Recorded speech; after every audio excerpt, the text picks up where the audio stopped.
I would say welcome everyone and hello, and welcome to a new episode of the Moment podcast. I'm here today with Lynn and also Mysterious Strangers here listening. And Hey.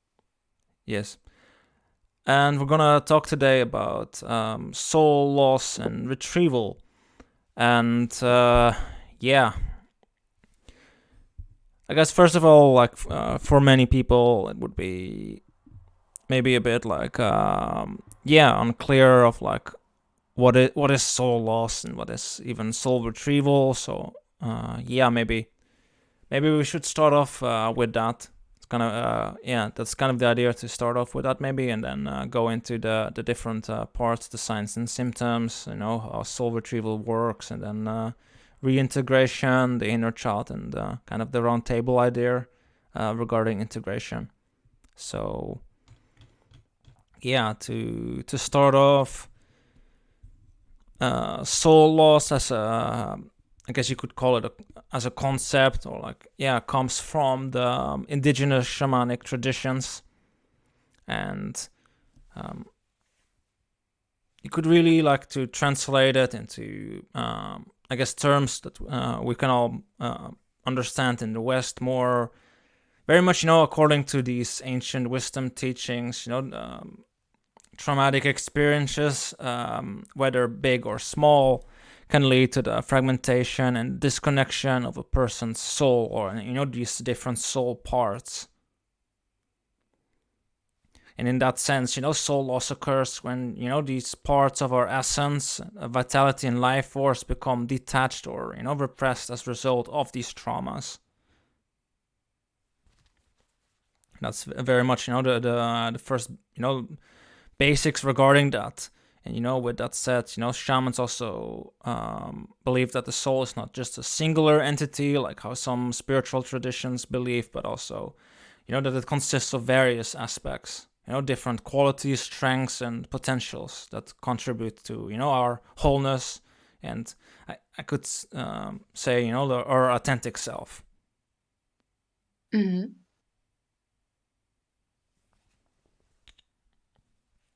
And I don't know if you have anything to already say regarding that, or I can go a little deeper and into that, like why it exactly occurs, when trauma happens. Go ahead. Okay.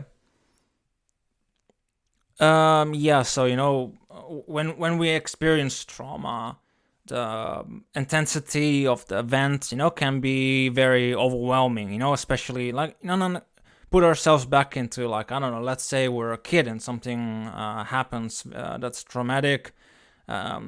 Our brains don't know how to deal with that. And in a spiritual sense, our soul does not know how to deal with that. Also psyche, originally meaning soul, and to protect ourselves, we made us disassociate or detach from these parts of us that were directly affected. So these parts of the soul that were affected by the trauma, and then these fragmented aspects of the soul, they retreat to the hidden realm, also often referred to as the lower world, which is seen as this lower spiritual realm. Some traditions would see it as the underworld, where these soul parts seek refuge from the pain and distress. So they kind of go outside of the they're seen as going outside of the body to these different realms, or you could see it in a, I guess, more psychological lens, that these parts go away from our consciousness into the unconscious, and are hidden there behind, the complexes, or in this case, from the spiritual lens, the spirits that guard these, both negative ones but also protective ones. And they keep this soul part away from conscious awareness, and from coming back up. And there's also different signs and symptoms of soul loss as well. There's when these parts of us are being repressed due to trauma, and these different experiences that cause this splitting off. We can know about it due to symptoms such as anxiety, depression, fear, panic. Substance abuse or addiction can happen as a coping mechanism. Disassociation, confusion, inability to focus thoughts, lack of appetite, and a loss of energy. Or how we talk about it here, and Foxton, for instance, a lack of wind horse. And that's very much the important basics regarding soul loss and what's going on with that. I don't know if you, Lynn, or for instance, have to add anything to this. Any questions? Any thoughts?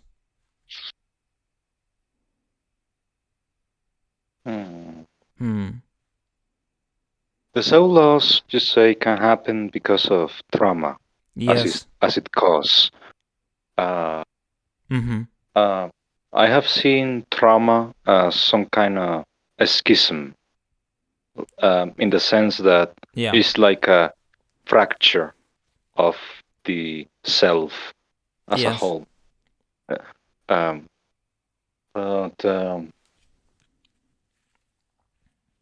And sometimes they picture this part that we become fracture from as a suppressed memory, emotion, or an suppressed experience or parts of that experience. And it's like I came across something that called it like exiled, like trying to to personalize it. Like, yeah, they are exiled, and it is for a reason. It's not something that, I don't know, like there is some kind of stigma trying to get in touch with these parts of yourself that you became detached from. Like, oh no, they are gone, and they are gone for a reason. Like, they are bad. Other times is, as you say, is more of becoming aware of them and trying to reintegrate these parts again. So I don't know that how people go about it, because it seems more healthy to seek reintegrate yourself rather than keep them suppressed. Yeah. No, definitely, and that's kind of where the whole soul retrieval part goes in, and it's definitely these, I guess, from a psychological, like, I guess a Jungian lens, can be seen as like these kind of like these parts of us that get pushed off and that kind of like live within the unconscious, and that are there, and there's these beliefs and around it maybe, or different traumatic experiences that need to be worked through to become whole again, and that's that's very much the goal of all of this. And the shamans do all kinds of different rituals regarding this, not just going into trance, but also there's other rituals regarding that as well. One of which is ritual with particular stones, one being black and another white, and then they had to pick them till they had the same amount. And there's all kinds of different rituals other than, well, I guess going into a shamanic trance and journey and doing it that way. But it's not a comfortable process by all means. I mean, it is very challenging to actually succeed on it, and you know, be aware that it's not something broken and that it should be fixed. Like, it's not a problem because I don't know what kind of mindset should we or one should have Hmm. when starting the process and during the steps. I think main thing would be to be very compassionate with oneself, like when it doesn't like happen instantly, and that you need to work on it quite a while.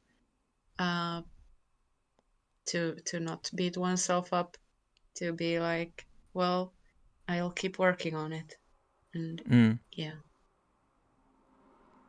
Yeah, yeah. I think that's one important thing. I think that's a good point regarding that, Lynn. It's like For compassion, sure. yeah, but I guess like patience, but also us speaking from experience. It's very much about figuring out what's going on, because most of the time we sometimes like we go in there with a particular set of ideas that we have a preconceived notion about something that this is this way when it's actually not, and something that you encounter can be actually just, yeah, it's not always what it seems. So it's kind of like you need to be kind of adaptable with it, and not also always, everything needs to be approached with like, well, I need to just overcome this thing and just fight. Sometimes it's more about, yeah, negotiating, or it's about um, uh, kind of like coaxing it back, and like, and it's very not an easy process, for sure. It's very much not at all. There's a lot of like work beforehand too that is kind of like goes into it. It's like it's not just, it's not like just grabbing your like drum, or like whatever method that you do, and you just go in there, and that's that. It's There's a lot of preparation with it as well. With before it goes into soul retrieval. Let's say it's this one. Hmm. It's like, I would say yeah. like you need to have quite a lot of awareness already before you would do like a shamanic journey. I haven't done that myself. I've just kind of gone with I guess trying to build that awareness, and doing some active imaginations, and uh, interpreting dreams to understand myself better, and different things, which then kind of like help to add up to and also like even astrology in a way has helped to like kind of um, from my birth chart like notice what parts did I kind of not want to think of as my own. Then that's kind of like a clue then that okay, that might be something that I have disowned in myself that need to bring back. Mm. So that can help to bring that awareness of what parts do we need to bring back, because it might not be easy to first notice what we have repressed even, but if we know that, then it's easier to bring it back, I would say. Yeah, definitely. You can't just go in there just like that. There's a lot of like kind of like, yeah, work that needs to go in there to get enough awareness of like what's going on. It's like, what's the situation? It's like, what am I gonna like roughly encounter? What's it about? And like, why am I going in there? Why do I, yeah, do the journey? The specific intent, and I guess the knowledge gained regarding it to actually make it more likely to be successful. As just going in like that, we go in blind. It's kind of like why, for myself, I did like a life story analysis, and then from a Jungian lens, and then like like you learn the dream analysis and looking at like the trauma, what complexes could be involved, and very much to figure that out, to kind of do first a lot of digging beforehand, and I've kind of done that first for quite a while before eventually even then getting to the shamanic journeys itself, and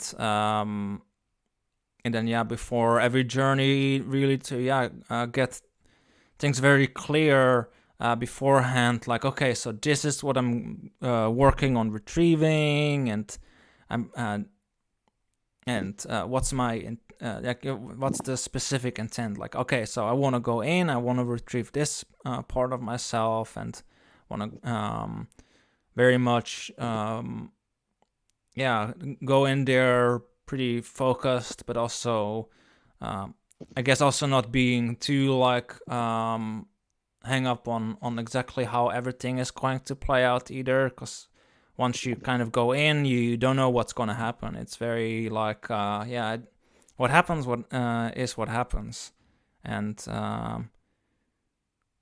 one does not know what one is exactly gonna find, but roughly speaking, to have a good idea of like what am I to and to do that. That's very much I think key. But I guess maybe with that, even like I guess qigong and like mindfulness practices very much also helps into creating more that like awareness about these things, and then kind of feel like it's very important too. It also helps to calm down like the nervous system in case you're still in like some trauma responses with fight or flight mode happening a lot. Then qigong or breathwork can help to calm down the from that to like the rest and digest mode instead. We need kind of to, if we have a lot of trauma, then our nervous system is like going overactive into the fight or flight, and that's very exhausting for us. So we need to relearn how to calm down again. So that can be helpful. Yes. Oh yeah, very very much so. And like so when it comes to soul retrieval, it's not just about the part that gets retrieved, so I guess the memories that can come with it, or like the emotions that need to be processed, but also from the shamanic lens also. It's also very much about there's this focus on restoring not just the soul that in the Asiatic traditions is, for instance, called the La, but also about the new shuk, so the power, force, the vital energy that comes with it. Because if we're split off from this particular part of the whole, that also creates this lack of vital energy as well that we're not connected to, because it's not just not just memory, not just like emotions, but it's also vital energy that then can be utilized by us for many other things, instead of I guess it going it being there with this soul part. And I guess maybe to some degree, from a psychological lens, maybe it goes towards keeping this particular part, I guess, at bay.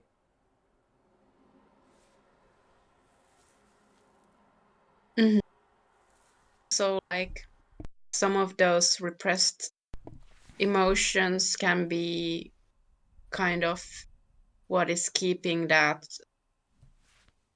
um, that thought pattern or that negative belief alive there. And one part of, I feel like, the process can be the purging of these emotions. So having a safe space for yourself where you can feel through those emotions now later from what happened, so that from a psychological lens, you would say that that can help weaken the complex, which then like helps you to get beyond where the fragmented part is, that the complex is trying to hide, because that was the tactic that helped it, or like helped us as an individual to survive some from that trauma, was to suppress it for it felt so overwhelming, or it was ongoing or something, so we had to suppress it then. But to become whole again, we need to like get like reintegrated with that part. Yes. Yeah, and I kind of feel like, you know, when it comes to this whole process of soul retrieval, yeah, it is important to also have, you know, the emotional support there, and to be there, I guess, you know, internally and externally, for that to be there.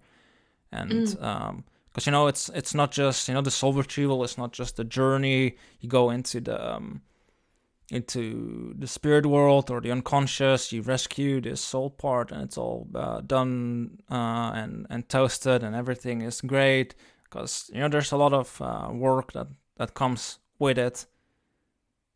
Indeed, Yeah. there's a lot of work that comes with it.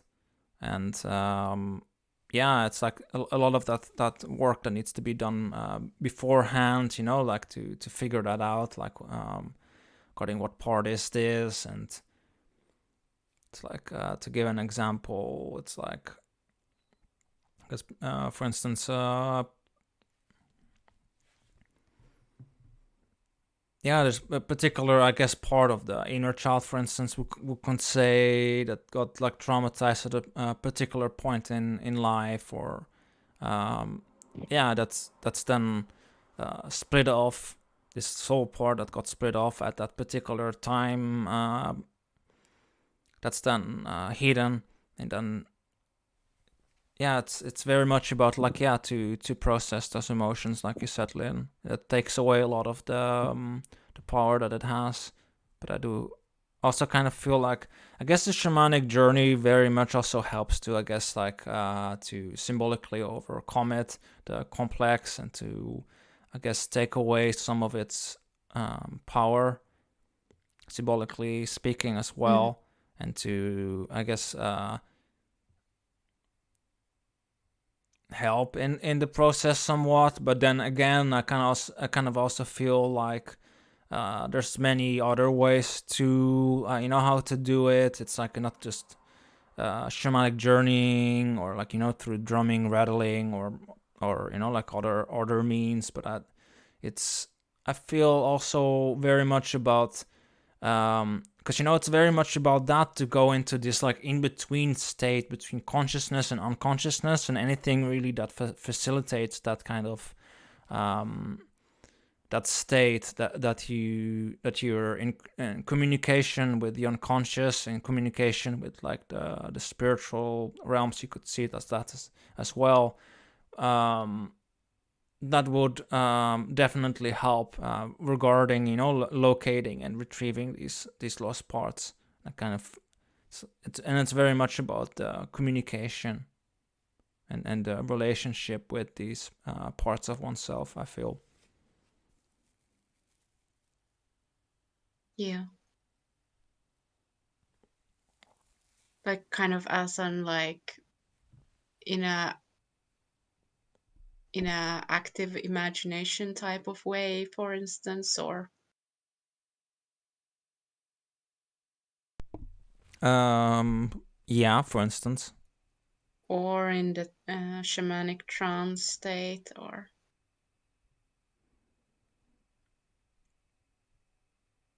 yeah. Yeah, but I kind of also feel it's not just that. It's also, I feel like, when you're, for instance, even when you're like, for instance, just dancing, or like, you know, in a group setting, if you look at like the, you know, like, this is not the mystery, or like, this is not, yeah, it's the mystery schools, and not really like shamanism, but it's there where they did these things. in more of a group setting where they would be, like doing these activities together, where they were more in a, not necessarily even taking always like any substances or to go into a trance state, but it's also about like kind of made me think about that one video you had posted in the Fox Den a while ago about like these people doing praise together, and I kind of feel like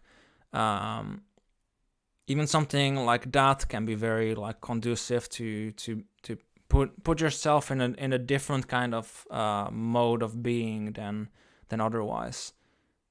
But it's also, I kind of feel like, as much about like not just the different mode of being, but also about the relationship and that one establishes with these different parts as well.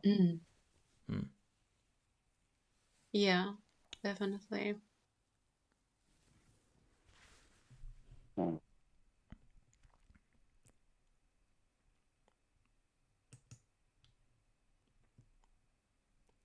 Yeah, there's like, yeah, this very much this need for the reintegration that's there, and you can, the emotional support, from Jungian lens, like the animus and the anima are like involved too.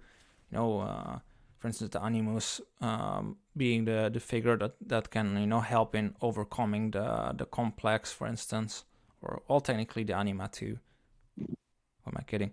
But and there's the nurturing aspect to it all as well. That's kind of important.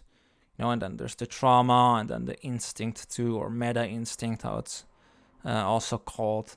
It's kind of like the depth psychologists talk about that, to tap into that, but I kind of feel like it's not just that, and to tap into this kind of like archetype underneath it, and with the complex. But I kind of feel like it's as much about like really like to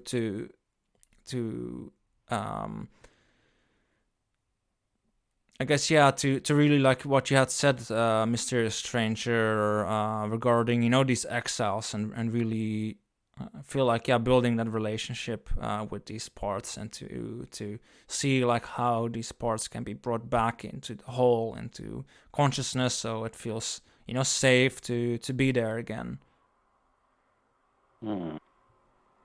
Yeah, this kind of like maybe fits this to bring here about like there's this way of thinking about it as like the inner child and the inner adult, and like to cultivate that kind of a relationship within, like with oftentimes I guess the traumas that can cause this kind of soul loss happened when we were kids.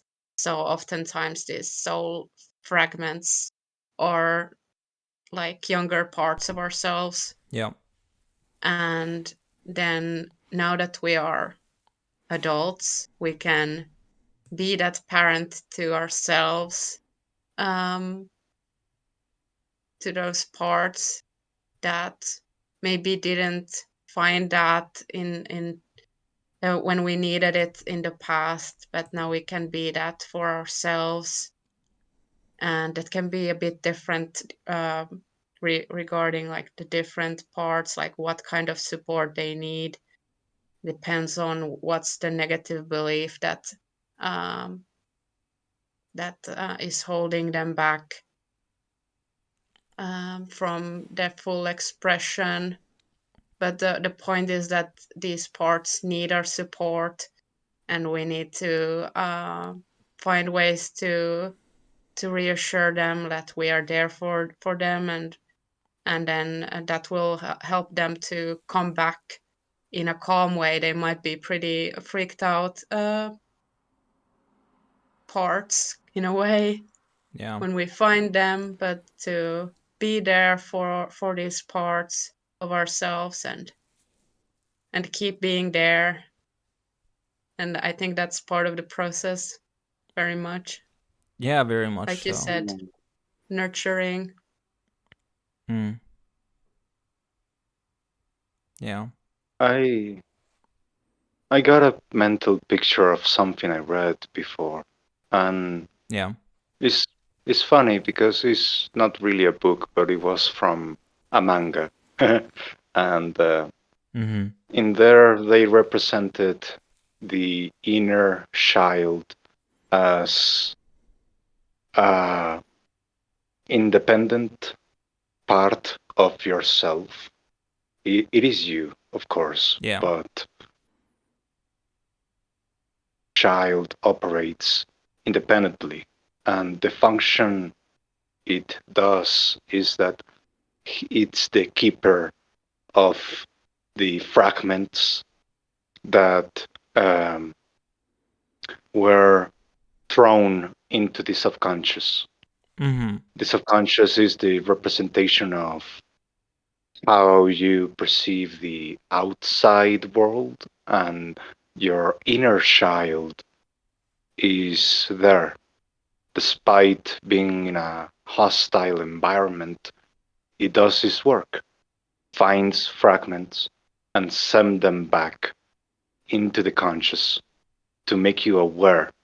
And it also includes even some kind of sense of precognition or Mm-hmm. information that you knew and forgot, things that were suppressed, and even pieces of information that you might have never been aware of. And it reaches in the subconscious, and the inner child is there finding these fragments and then sends them back for you to be aware of them. Yeah. The thing is that the inner child can never leave the subconscious. It lives there. It cannot take your place, and you can't take the place of the inner child. True. But is like your self, the self part of you that is conscious, that is aware, that knows, that is thinking. It has that part that is not really Yeah. uh, it might be a representation of yourself as you were as a child, as a kid. And I don't know, sometimes, well, I think everyone has different experiences, but it's also kind of true that kids were assholes because they were unaware. They couldn't tell right or wrong. But when they say the inner child, I think what Lynn said is key for this is to be compassionate enough for the things that you are unaware, that you're still learning. You are Yeah. you may have already the idea or the fixed idea of what is right or what is wrong, and that comes from your values, your your ideals, your mindset. But most of that, as you grow up, is a coping mechanism, a learned behavior of how you should fit into the world that Mm-hmm. is what is outside of you. Most traumas seems to come from sources outside of you. Like Yeah. it comes like a shock. You were denied, or and you try to feel validated Yeah. in some way. But coming across that and trying to start that journey, I am, let's say, for example, Yeah. the coping mechanism is an eating disorder, for for example's sake. Yeah. And well, a solution for that will be to have a healthy habit and try to take steps into eating healthy. Like instead of grabbing a snack, you grab an apple or whatever fruit you like instead of the snack.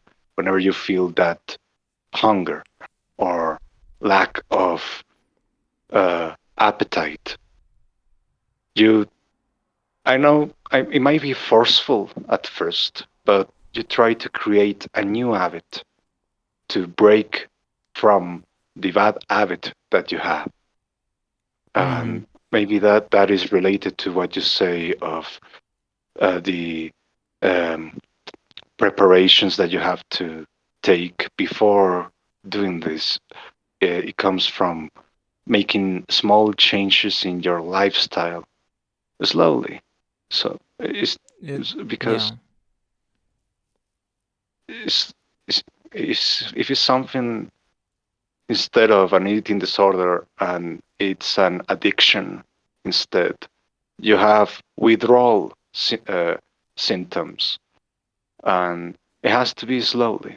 But the Yeah. part that you mentioned where you have to exercise being mindful, where you stop before you do it, you have to realize what you are doing, the consequences it has, and being mindful might not come easy if this pattern of behavior is being there for a long time. So I don't know. It's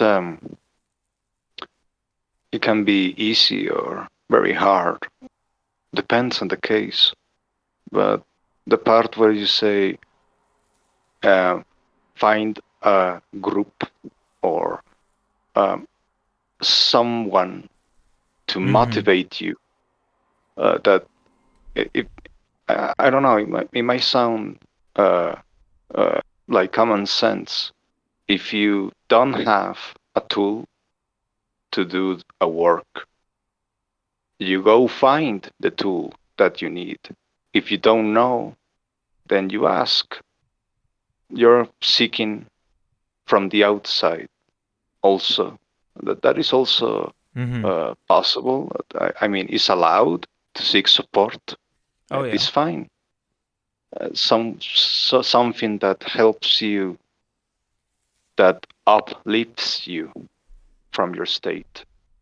If you don't have the strength or the means to do it yourself, you seek outside what you don't have. But for that, you also have to be mindful of being able to tell the difference Mm-hmm. and be that see that this support that you're seeking is authentic. I don't know. Yes, that's It true. feels like many are uh, misled, or like Mm.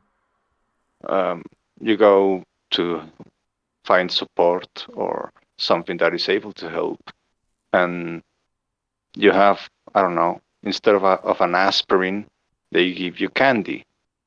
But I don't know. I'm not doing a good job trying to make the example, but it's like Mm-hmm. they make you believe like some kind of placebo effect. Also, that also happens. Mm. That it helps you, but only in the short term, and it's not really doing what it's meant to do. But you are led to believe that it does. Uh, Mm. If that happens, one has also the choice to stop and seek True. somewhere else. That is also uh, uh, valid, and it's not wrong. Just to realize that it's actually helping, and if it's helping you and it's authentic, and you know it is, then it's good for you. Yes. If something doesn't match up, then you can move on and keep trying. The thing is that that support is not always available. And if that is the case, mm, it doesn't have to be rational. You can also project your own help, your own support, um, in using your imagination. And it may sound silly, but and even it can be defined as some kind of coping mechanism for your coping mechanism, but it also helps. Mm. I don't know if I'm making myself any sense with this, but For me it does. For me it does, and I kind of feel regarding that it's like, guess I don't know. It made me just think about like I guess also a lot of this about just the when it comes to like the idea of soul retrieval also very much what comes after, because it's kind of continuous even though one has become aware of this part of oneself and one has to worked on like creating this awareness and it's like aware of this. There's still like this relationship that you need to maintain and build up, and with it also comes the maintenance of a different habit, a different, I guess, core belief, you could call it like that. I think Lynn, you've had some experiences with that as well. Yeah, can be like can come up like an inner critic in your own mind in a way that you can notice, like that you're putting yourself down because it got internalized earlier that someone else was putting you down or something like that. Then to notice when it happens and be like, I don't think this is really me. I don't really think like this, but it got internalized. So then to identify the belief that this critic has and then be like, well, I don't agree with this anymore. And then start to build up a different belief that will lead to different actions too and different thoughts. So if, for instance, you feel guilty about not doing something for someone, then you can be like, well, it's not guilty if I don't do something for them because I need to take care of myself. So then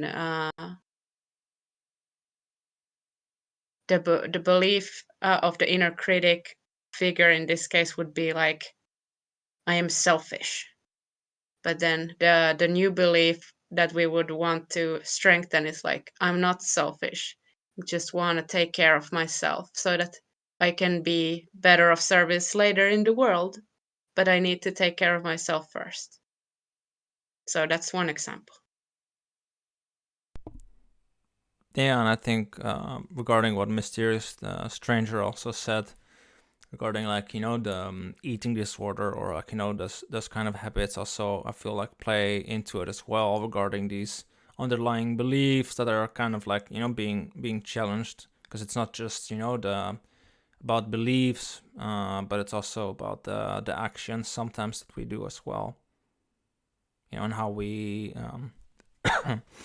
start to approach the world itself as well. Because from belief comes then the actions that we do. So instead of I guess in that sense with the example you brought up, Lynn, kind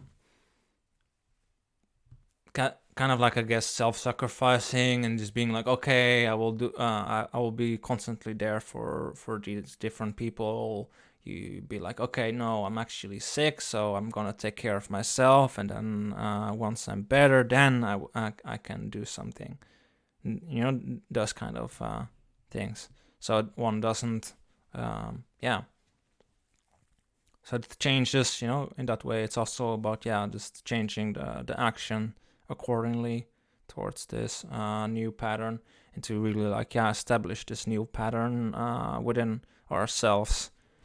And that's, I feel, is also very much part of this this process of reintegration as well. And I kind of feel with that also that like with qigong and like such practices, it very much helps in cultivating wind horse, which is not just vitality but also awareness. and also very much helps with this the bringing up of these different emotions that are there, and what's kind of like repressed in the unconscious as well. There's some different people, for instance, regarding even breath work, where this kind of happened too, where these emotions are starting to well up, because they're tapping into that fight or flight mode, and they're trying to get into that rest and digest, where the true healing can happen. Yeah, and another way to think about it is like that these practices get the energy flowing, so the stuck things can be starting to uh, uh, get moving and come back to the surface for us to look at. Yeah, It's another way to think about it or like see it. very much so. And at the same time, from what I've noticed also, that the cultivation of wind horse, and this awareness very much also helps in the shamanic journey itself as well, to really like be able to maintain it. Because I've noticed with the shamanic journeys that I've done, that the complex that's there, you could say the spirit that's there, that's trying to keep this part away, doesn't very much like it. Does not like that it's being challenged. So there's gonna be like some pushback regarding that. Could see it also, later on still, even, like trying to like, fall back into old habits. But, it's very much about, staying aware. Because you can't replace a belief just like that. You got to work on it a bit longer. Yeah, it's very much like a long-term process. Very much so. And with that said, I've here like an example up also regarding, the process, it's going with this intent into the spirit world, the unconscious, as ego consciousness, with the spirit guide, and to in my journeys, particularly, it's very much connected to the complex that needs to be overcome, this negative spirit that represents this negative core belief that's there, that's keeping this other part repressed, that needs to be rescued and then be brought back into, I guess, conscious awareness.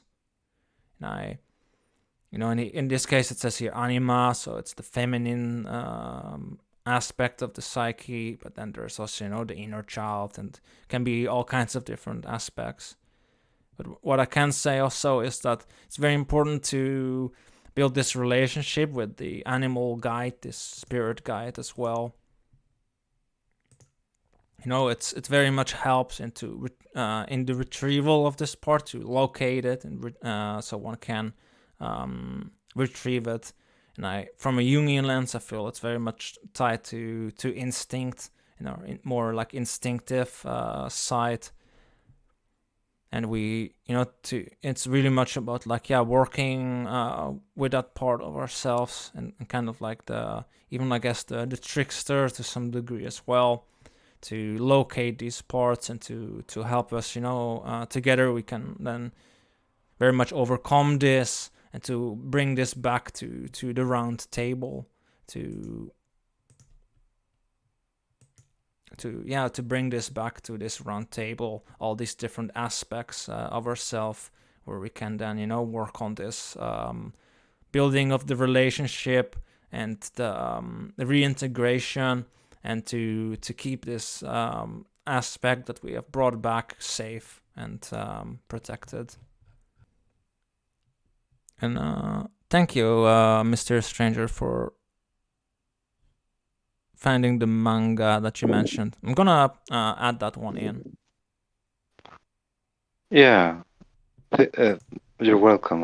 I just try to find where I saw that, but it's Yeah. kind of interesting. Now that I remember, it was also mentioned briefly, The Little Prince from Exupéry, the child's Yes, book. I know. And Yeah. and Well, the thing is, if I was wondering, I don't know where I heard this, but like something is not fully realized before is forgotten. It's after you remember it and process it that it becomes fully realized. Mm. That will be a memory, a life lesson of the sort. Like at face value, yeah, yeah, that happened. All right. And as time moves on, you start to see the value on that. Like it's not fully realized until you stop for a moment and reconsider what it was with the eyes and the as the person you are, Yeah. as you are now. And it's not bad and it's not good. It's just as it is. People change as they grow old, and definitely you will have more experiences as you get older, good and bad. And the thing is that we attach these things. It's not even a label, but it might be even a preconception of what you are living in that moment. Mm-hmm. And then sometime afterwards, you may see it differently. I don't know. Time really dissolves the weight it had, and it might not even be as important as we once thought. Like when Mm-hmm. you're a kid, any problem seems really big. Like, I don't know, you lost something or you misplace uh, Yeah. whatever, and then your parents tell you or are asking, "Have you seen that thing?" And you are fully aware that you just misplaced it and you forgot where you left it, but you want to admit it that it was you that moved it. And your parents are, no, no, no, I left it there. It should be there. It's always there. For example, like it's Mm-hmm. like that mischievous part of when you're a kid. You don't see the value of the stuff that is around you until somebody else's show you that it have certain value. Then, well, that's just an example, and it's a really small thing. And as you grow older, well, you are facing more complex problems that might Yeah. even affect your livelihood. I mean, just working for a living or living for work. You pick one. but but in retrospective, even that might be seen as or perceived as just a just an obstacle. That's it. It's not the end of the world. You can see other options, not in the moment, but eventually. Yeah. And I guess that's the thing. If you give yourself your chance to fail, it's all right. You don't have to know it all. You don't have to succeed in all at the first try. Nobody does.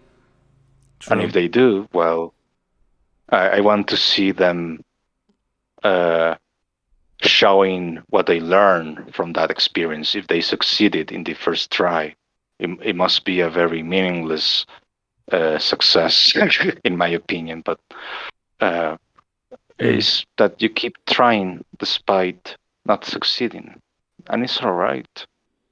It's just that there is a mentality of Mm. what is the word for this? It's not even that you're measured by what you're accomplishing. Is that you are able to accomplish something. Like right now, the goal is not even there. It's like what do they call it? Mm. I don't know. It's damn. I don't know how to translate that word, but it's like a competition of being able. to do stuff. The more things you're doing, the more occupied you are. Thus, you are successful. The end goal is no longer there, because if there was an end goal, it will be the end, and you have succeeded. Yes. Now we are stuck in a mentality where you have to be busy all the time. The goal, we don't care about that.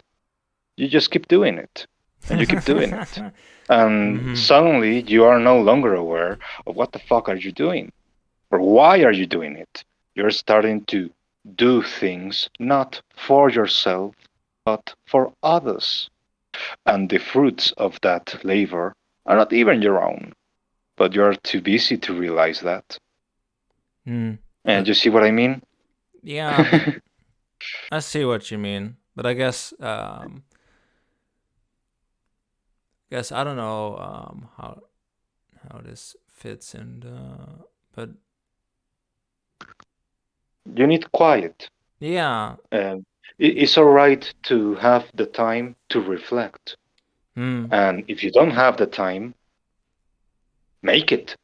Because right now, nobody is giving you the time to think, to stop. Just Hmm. stop for a moment and reconsider. Hmm. So in that The sense, things, yeah. Go yeah, ahead. yeah, it's like you're feeling angry, for example, because someone offended you, or you are under pressure, whatever the reason. The emotion you are having is anger. And, well, it's not allowed for you to express it. Because, well, even to do that, you have to know how to express it in a way that is healthy. Hmm. It can be destructive towards yourself or other people around you. And it's usually a response, True. like, is either fight or or or get out, right? Run away, avoid it. Yes. Avoid it. It doesn't exist. But if you want to confront it in the heat of the moment, you respond with the same kind of stimulus that you receive. And maybe you were mindful at the beginning, but if we are not careful, you are stuck in the same field that the person that provoked you. You see, Yeah. the if someone have a disagreement with you and they are making it personal, it's their problem, not yours. But in the moment, it is your problem because it's happening right in front of you. Like, I don't know, people that drive a car, they always get angry about everything. Like the fucking lights are not red or green, or they just go right beside you because you were going too slow or something. There's always an excuse to be angry about something when you drive. Hmm. Um, just by that example, you don't have to respond in kind. Like, you don't need to, because it's their anger and you're not doing anything wrong. And if you do, well, you can recognize that you did something wrong and then try Hmm. to resolve it. If it is something that can be resolved, then it's good. If not, well, we seek for a resolution, but not by being angry. It's like our emotional response, Yeah. a loop. If someone is kind to you and they compliment you, for example, well, people may react differently, but more usual than not, if you see someone smiling or laughing, you kind of want to smile and laugh as well. It's like a response. You respond in kind. If someone says hi, you say hi. If someone gives you the middle finger, you give them the middle finger. The thing is that you have the choice. Hmm. Um, that choice is usually taken away from you by habit because you don't stop to think of it. Most of these things come by the things that surround you. Hmm. If you can change the place or this input that is coming your way, good. If you are unable to change places, there are other ways to manage it, like having a conversation with yourself. It's not for crazy people, I swear. It also works. um, Hmm. Yeah, yeah, like but just I ask. kind of Sorry, go on. yeah, I no, ramble just a little.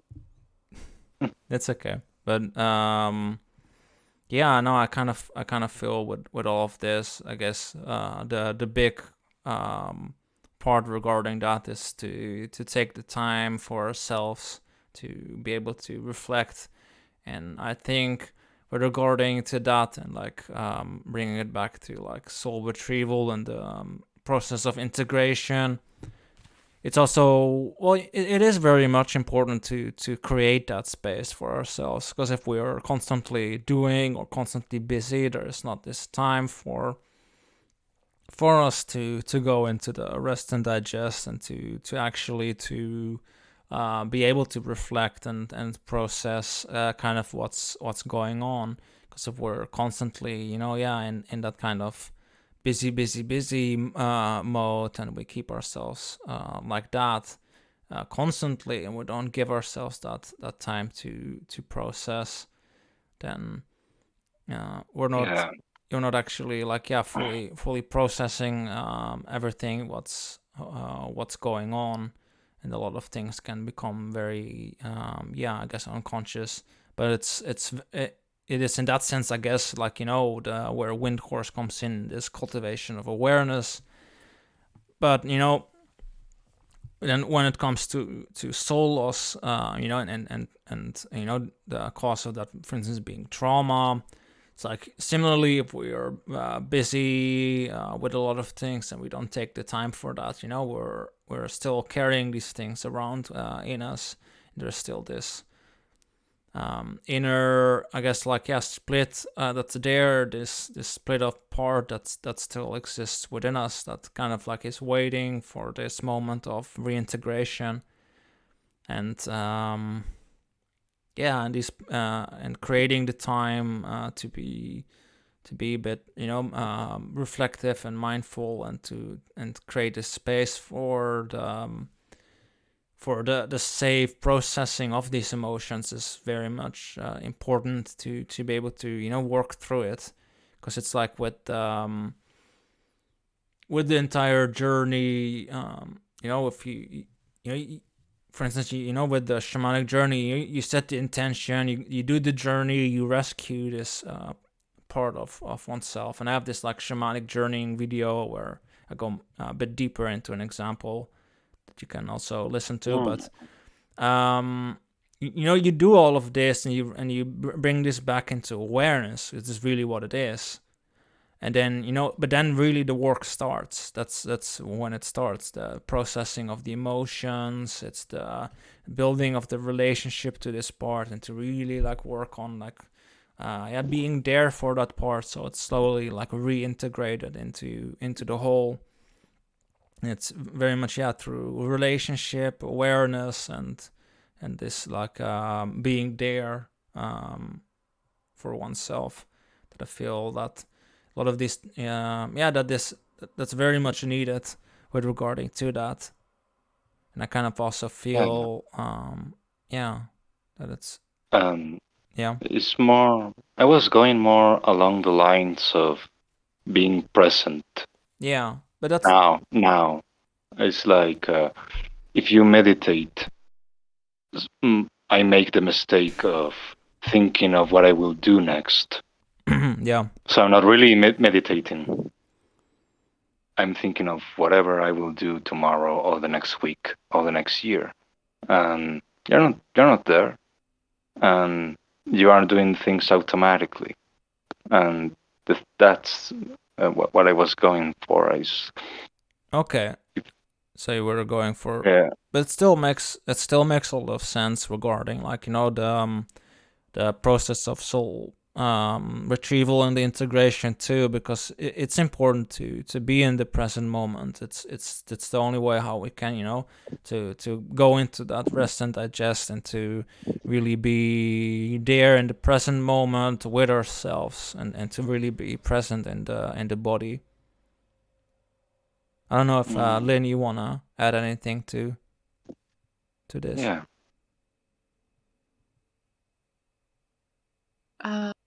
Right now. Okay. Yeah, but I do feel also, when it comes to all of this,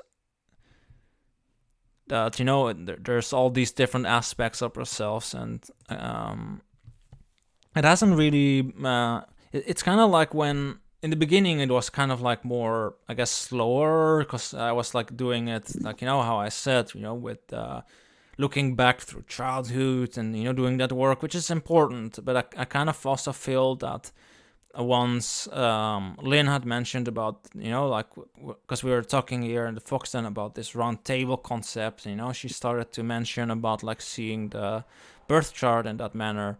And I really feel that that really helped me to like, get a better grasp on what aspects of myself, what parts of myself could have been split off, and with what parts could be just in need of, like, this reconnection, and also, yeah, what and how to, I guess, facilitate this relationship. I don't know if you, Lynn, have anything to add to that, regarding how astrology can be a very, yeah, helpful for this process of reintegration. Yeah.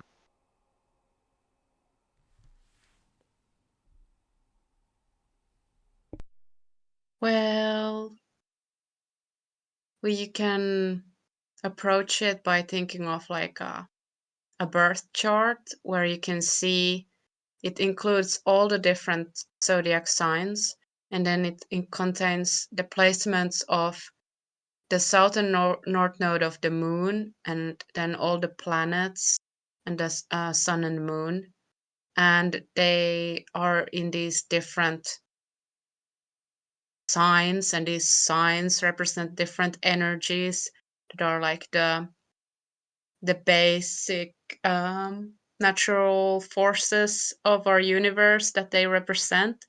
So by learning about these different, what these different zodiac signs symbolize, then we can learn about like these different placements in our chart, what they stand for.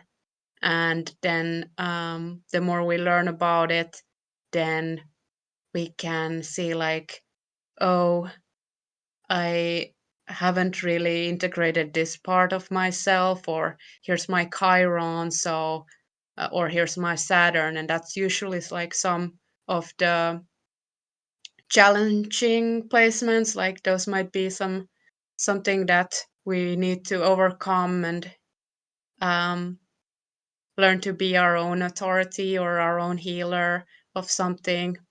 And the placement shows like what kind of energy we need to heal. So it's like it can really hone us in on what parts we need to look at and heal. So it can be very useful in that sense. But there is a little bit of a learning curve if you do want to do it yourself.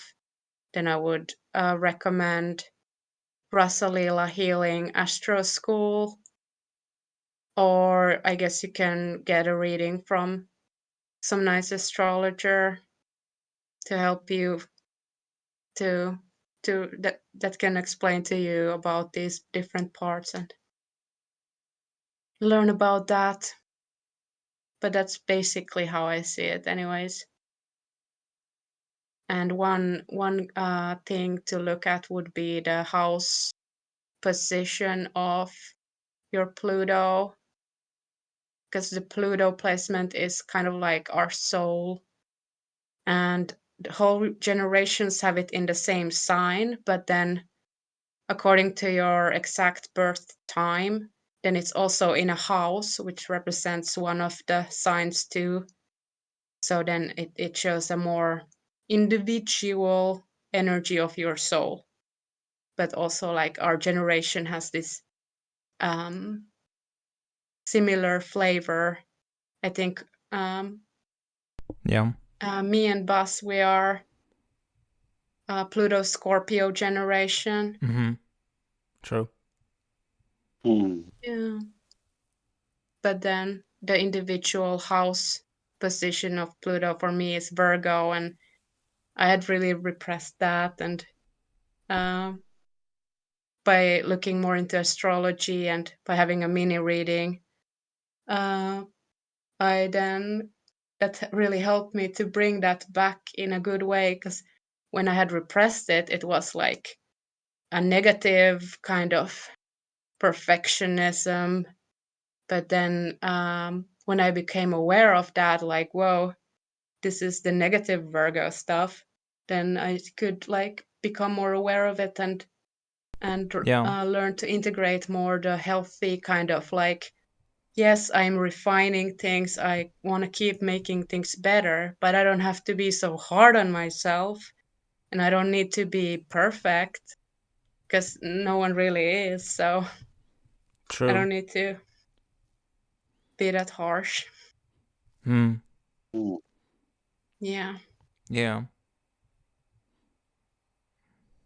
That is true. Yeah, and Hmm. I kind of really feel that like, yeah, that um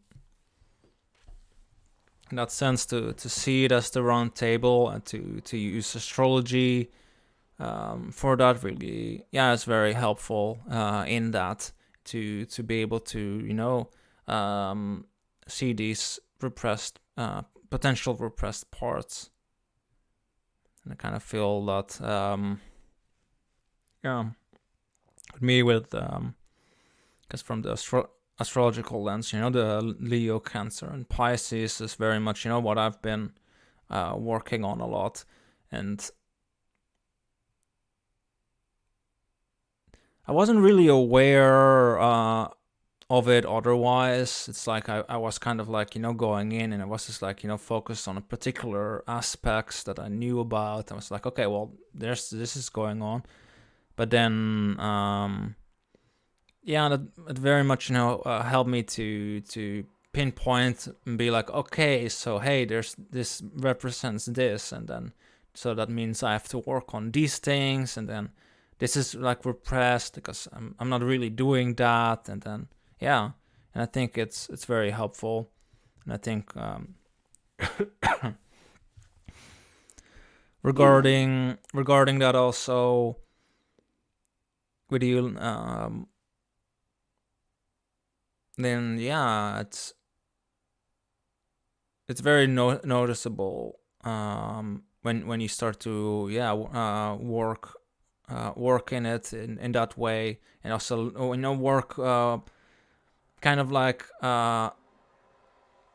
with it in a way that's just, it's like a round table kind of idea where, there's all these aspects of oneself, these parts of oneself, including all these exiles that then can come together and sit at this round table and become like a part of it again, where, you as ego consciousness can sit at and, have this kind of, build this relationship with these different aspects, and also between these different aspects as well, so they can feel more yeah, safe. Yeah. Mm. Compassion. But yeah, compassion, yes, definitely, it's very important in that you don't want to be too harsh on these different parts of oneself. And compassion is very, indeed, very important in that. It's even in the journeys too. It's like I sometimes I fight like a complex then, and then, rescue this inner, this exiled part. But it's very much, yeah, about compassion, and to create this safe container for oneself. I feel, and to allow like more of that like full expression of oneself to be able to flourish, and and with that, through that reintegration also reconnect to this inner vitality as well. But even with that, I feel like the practice of like these things such as qigong are still like important to keep ourselves windy regarding that. Mm. Hmm. Yeah.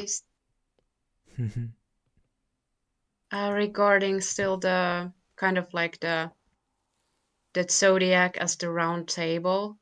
Yeah. In astro school, I've been learning about all these different astrological signs, and like in a way, I've been learning about the kind of unintegrated version, Yeah. the kind of detached version of these energies, and then the integrated one, like for each energy. And that has been very helpful, kind of like to see like to recognize in myself like what parts seem to be integrated and what parts still need to be integrated, because then I can, because it's like explained how it would look like uh, Yeah. in actions or thinking or words, like if it wasn't balanced or integrated, so then it's easier to recognize it. So that's one very helpful tool been for me Yeah. to learn about those all. What aspects should we look into the uh, natal chart to know this? The North Node, Chiron, and you mentioned another one. One challenging one is usually Saturn, but like one the most subconscious part of your chart is usually the house of Pluto. That's Mm. one to look at too, definitely. And south and north node, I guess, because Yeah. south node is where you're kind of coming from, where you have already evolved, and north node of the moon is where you're wanting to evolve towards in this life. Hmm. Yeah. Oh, Mm. Mm. And I kind that's of, very And useful. yeah, it is very much so. And I've kind of been for myself like mapping this onto different like Jungian archetypes that I noticed, and I've been using that particular lens, on top of it, for myself, because that's kind of like how I work with it. Everyone has kind of, I suppose, their own way of doing that, but definitely with that as well, I've been looking at the unintegrated, but also the integrated version of these different archetypes, and also kind of seeing like through these aspects that they make to each other. So the different planets making these different aspects to each other.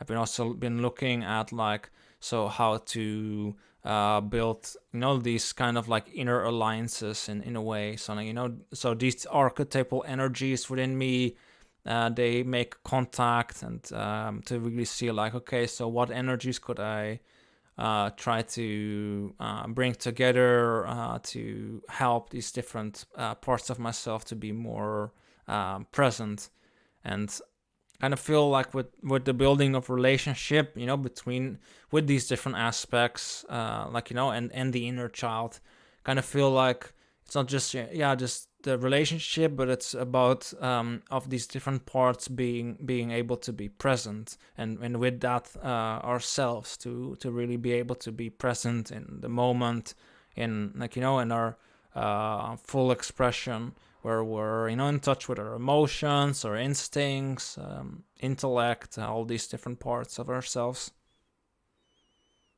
yeah, and they are all represented by the different planets. Yeah, or these different archetypes. You can see it like that too. But I also kind of feel with regarding to that, it's not just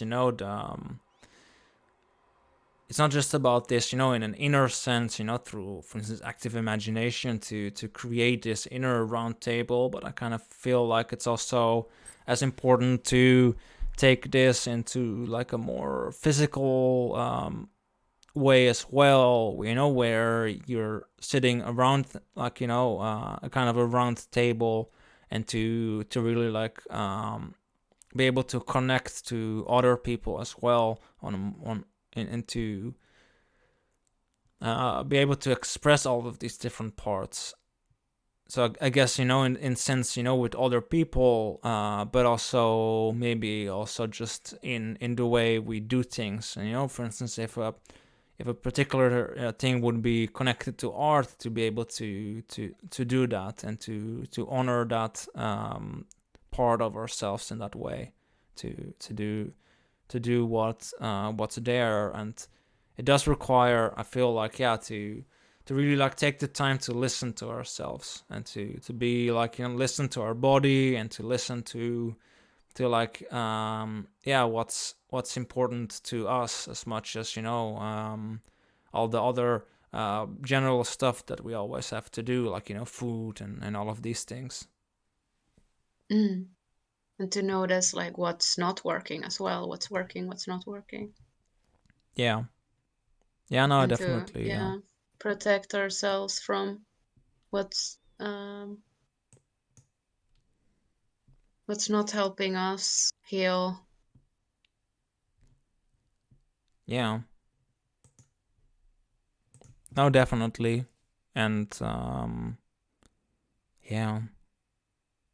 and I very much also feel, but regarding that, put here this image up of the Plato's cave here, also with the social influences, the projections.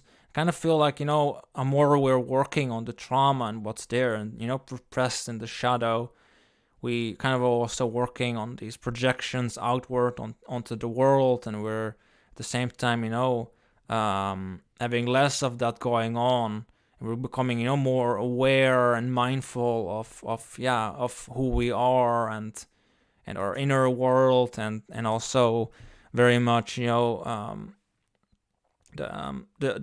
messages that come, from the body, from with these emotions, what they mean, and like and like how we can through building that relationship to these different parts, and these different emotions that we have, and these different sensations that are in the body, that we start to become mindful of it, so that instead of it happening to us, it's like it's happening as something that's part of us, and it's and we can instead of react, we can act in a more mindful manner, that we are like, oh yeah, this means this. It's like when the anger comes up, it's like hey, this means I need to set my boundaries, because of the the context of the situation, where it's not so, I guess, reactive.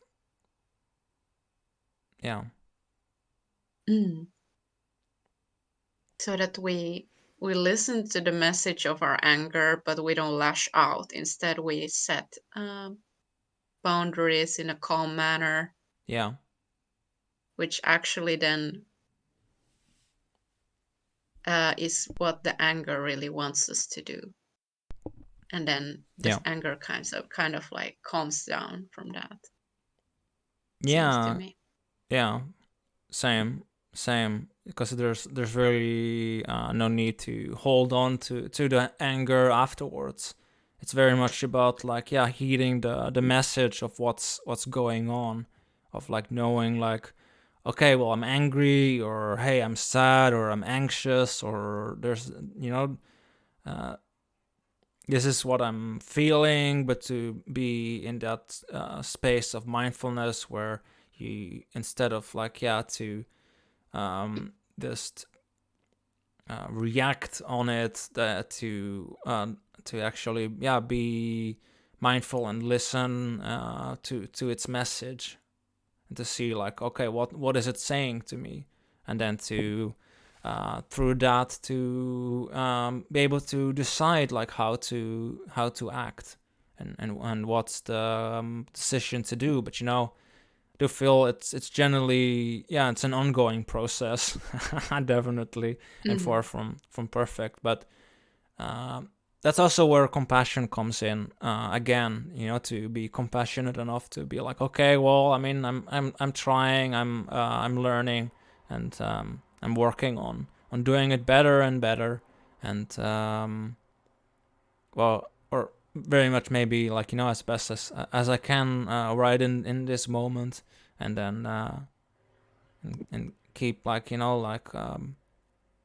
building that relationship to these different parts of ourselves, to do that. And there are definitely also sometimes setbacks along the journey too, like, people that can trigger a part, and then you need to reassure it, and so it's never really completely done. It takes time to to really reintegrate it, to make it a part.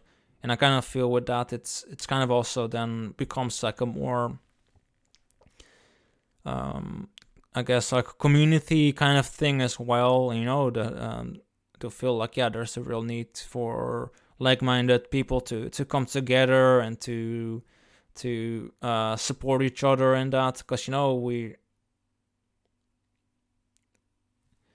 it's hard enough to do it as a group of people. But trying to do it alone is very much more difficult as that.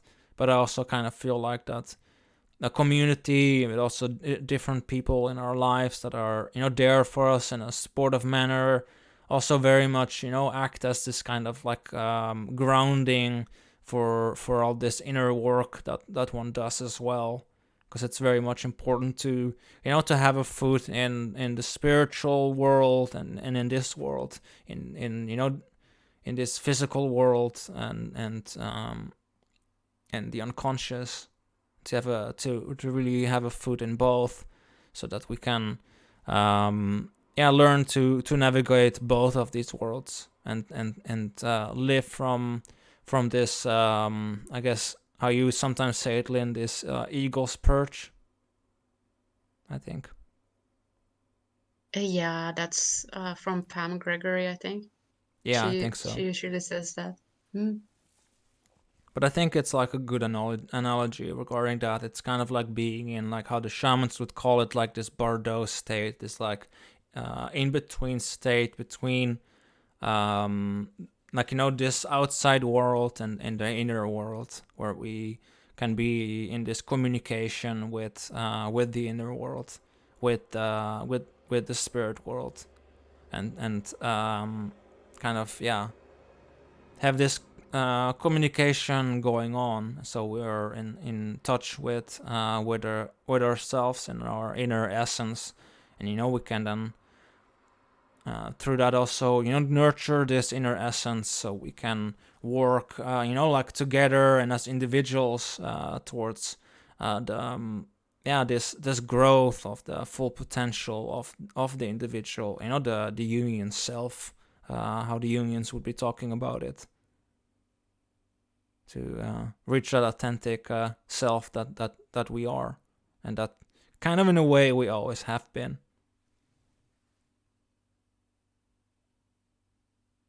Yeah, that kind of makes me think also of like kind of like a question. Could we retrieve the collective soul too, like the world soul? Because I feel like it's been lost for some people.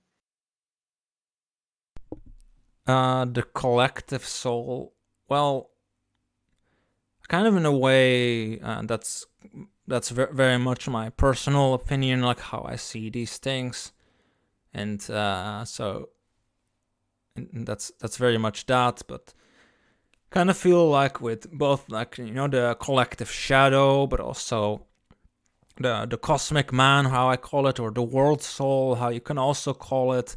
I kind of feel regarding that it's kind of made up of both are made up of all of life that is there, and kind of like all our souls are part of, have a bit of both. It has this spiritual essence of the world soul, this higher spiritual essence, and this collective shadow essence, or the cosmic man, and maybe the world soul kind of is better said as a term for that contains both. But it's like, we have both, and if we become as a collective, I think more aware of that within ourselves, and to reintegrate that more, we can build that connection back to the world soul as well, because it is through, in the shamanic tradition, it is through the cultivation of wind horse, and this this coming closer and closer to the self, to this like authentic full expression of who we are, that we like we bridge the body, the instinct and the intellect in the heart, and it's through the heart that, and in that sense also through the breath, that that all of this is linked together. The heart in the sense of the body itself, where the different parts come symbolically together in, and and creates this this place of connection, but also through the breath to the world soul. And and that links again to wind horse, and that links to our inner vitality, the vitality of the world, but also this transformation of and transmutation of the repressed, and that's what is like the negative behaviors due to it into positive ones, and and to really through that reintegration, to mend that connection between our mind and our body through the heart, to ground ourselves back. It's kind of about reconnecting with the soul, all these different parts of the soul, to let that like ground back into the body, so it's again part of the whole. So we ground ourselves into the body, and by doing that we reconnect ourselves back to the world soul as well. And I feel that if more people do something like this, to really reconnect and re-embody the soul in the body, that we're very much starting to reconnect with that as well. We start to act differently in the world, and through that we start to embody more of the true essence that is very much linked to the world soul, and to all of us.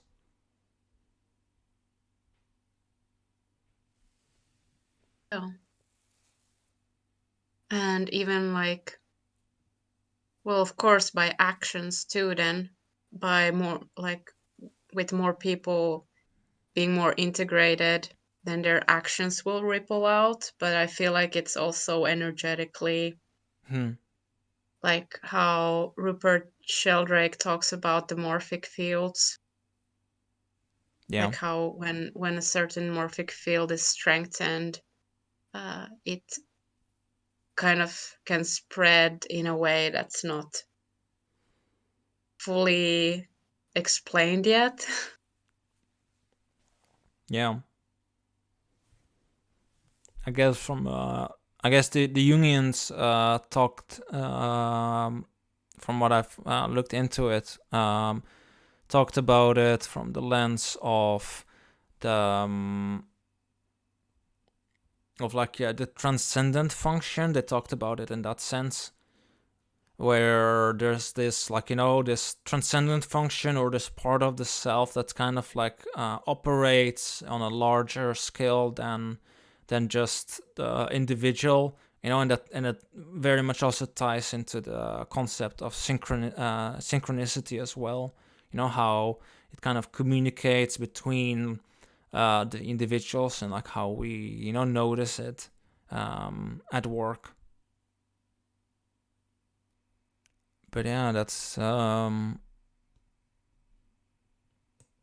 getting that very much, part of it. But yeah, it's to guess end it to like summarize it. It's yeah, it's quite the journey, regarding the process of soul retrieval and to reintegrate these different parts and to really yeah, and to really then do the well, yeah, to do the journey, or like to bring it back into conscious awareness. That's very much the key factor in it. Like it's not just about like, well, you have to do a shamanic journey. It's about like bringing it back into conscious awareness, and then like yeah, and then the real work starts, and then from that all of the other things start to grow, like and including this connection to the world soul, and to the larger whole as well. And with that said, I don't know if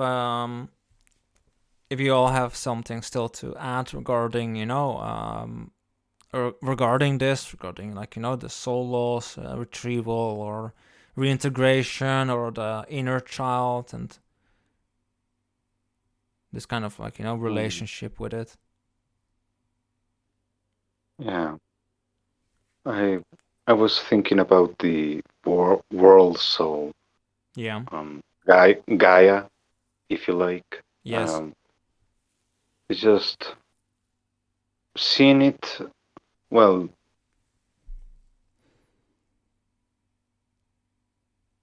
going back to the collective, mm, there Mm-hmm. is no you in the collective.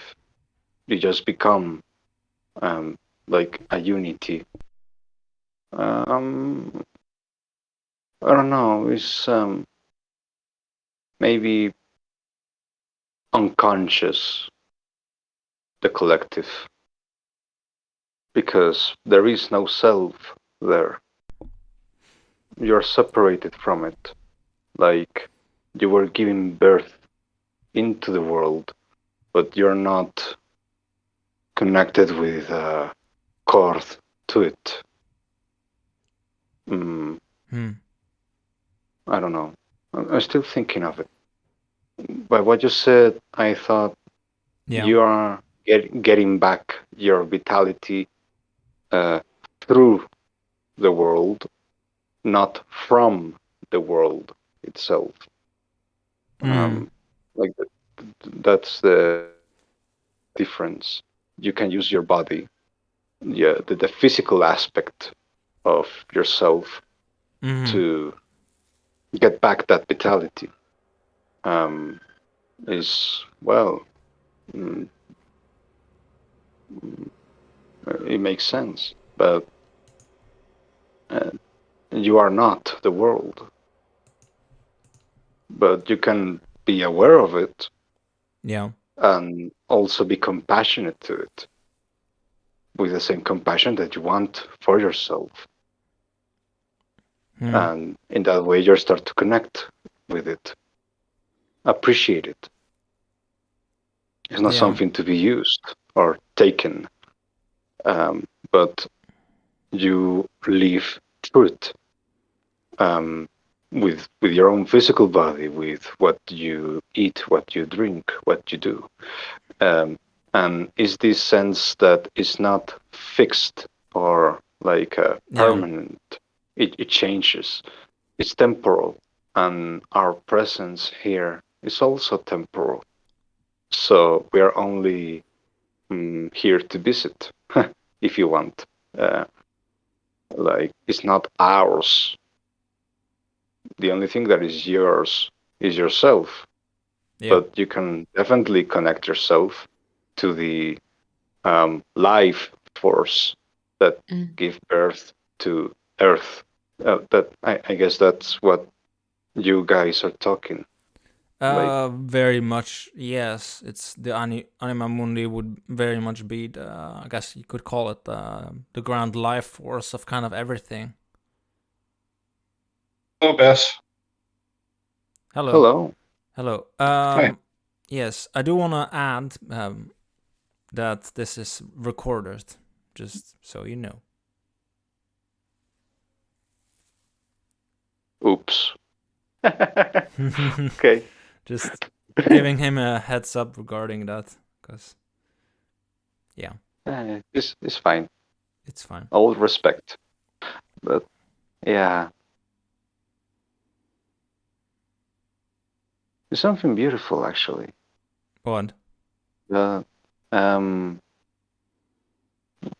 recognizing that you're alive and that everything around you is alive is kind of humbling, and it gives significance to things that may seem insignificant in the big picture. And that's fine.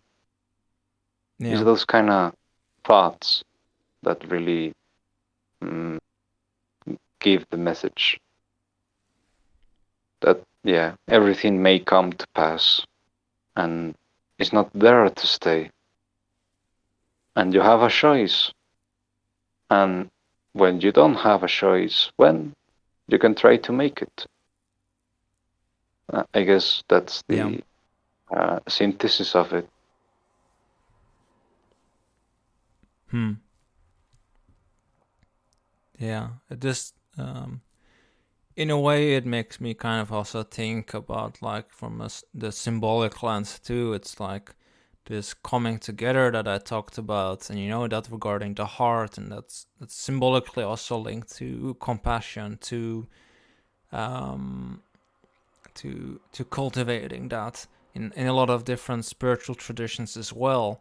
And I guess in some sense, if we work on building this relationship again to that what has been repressed, and these repressed aspects, and we retrieve these parts of ourselves and we reintegrate that, with that we can also work on to bring this to bring that what's been repressed back. And with that, we're no longer in need of either projecting things onto the world, Jungians call a shadow projection, or in that sense also, maybe especially when it comes to trauma, we're not maybe again in that like fight or flight kind of state, the reptilian brain, how it's also sometimes called. And yeah, I do think it very much affects the way you act in the world if one is in that kind of fight or flight kind of mode. It very much affects everything, like how one does these things. And one if one gets back into that rest and digest, and one works on getting these different parts back, I do think it has a profound effect on like how not only we as an individual, but on a larger scale, like how we start to treat each other, but also to treat the world itself as well. Because in a way, that's what's been repressed, that is part of ourselves. It's often instinct, but also due to trauma, like the inner child, or these kind of aspects. And then we project onto the world, but we also start to see that as other, and nature is kind of symbolically seen as other, and how we treat that what is other in ourselves, these repressed aspects, that are exiled. In a way, we start to treat the world at large as well. Just one example would be, for instance, if you there's a particular trauma about childhood there, you can treat children in a way that's not very or like, yeah, that is akin to kind of what happened to the inner child. And it's not very which leads to bad things for everyone involved. But the thing is that It would lead to generational trauma. yeah, But what we instead want is that we want to cultivate that, like, a collaboration of all the different parts of ourselves. Yeah. You can think of it like the intellect not working just on its own. Just don't be too much in your head. Bring it to the heart and bring up like instinctual energy and have them dance together and figure it out together. You'll have much more information and wisdom that way. You don't want to just go only instinct and or only intellect. You want to do both. You want them to work together, and that's going to lead to much better results. That's Yeah. what I want to bring here at the end. Yeah, and I think with that said, I kind of want to end on this, like, Jungian quote that's often said by Rain in the server here, about, having to, for modern men, having to make, the, I guess, the inner animal, in a way, its friend and companion, instead of, trying to tame it, or to or even worse, treat it in any other way. And I kind of feel like that's kind of part of everything that's within us, all these different aspects, to befriend it and for it to become our friend and companion, and to build that proper inner relationship with these different parts, so we can also work on cultivating that relationship in an equal manner with each other as well, to reflect that then outwardly into the world, and to to be able to relate much better, and to stop these cycles of soul loss, and to do much better for ourselves and the world at large. And I think with that said, I think I want to end this episode here.